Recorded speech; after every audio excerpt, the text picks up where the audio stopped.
A brand new find is electrifying Egyptology. A 2,400 years old Nile Delta metropolis called Imet has just surfaced from the mud, complete with 4-story tower houses that look eerily like ancient skyscrapers. The announcement hit journals on June 24, 2025 and spread like wildfire, giving us the rare thrill of watching history rewrite itself in real time. Using drone-based LiDAR and old satellite photos, a joint British-Egyptian team traced mudbrick outlines that revealed tight city blocks, alleys, and courtyards.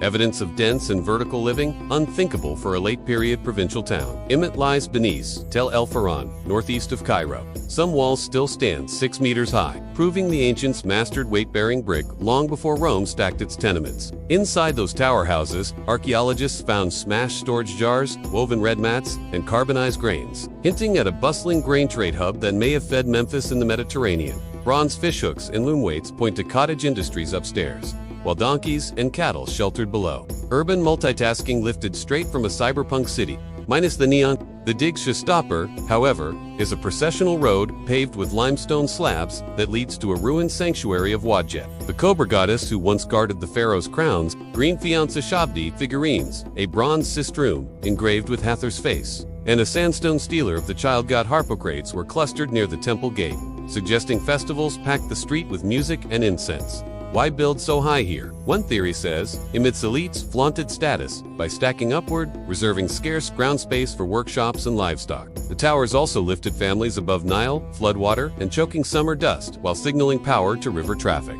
Look up, we rule this delta. Yet by the early Ptolemaic era, the city went silent. Potsherd layers thin out, cult objects vanish, and a final coat of wind, blown sand seals the streets like a time capsule. Scholars blame a triple punch.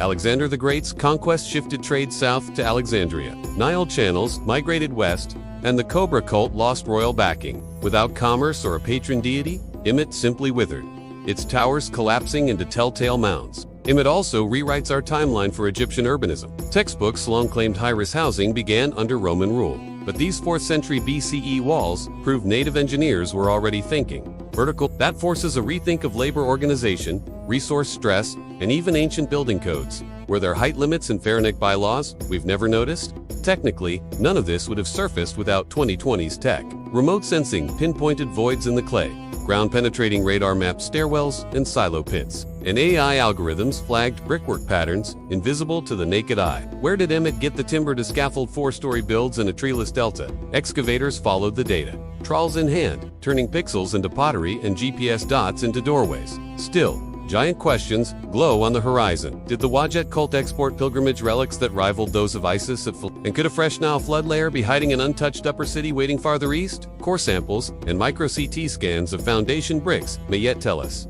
Until those answers land, Imet stands as a beacon, an ancient neon sign flashing mystery ahead. Follow Neon Relics for frontline updates as each shovelful pulls new secrets from the Delta and reminds us that history's relics still glow, even after 24 centuries.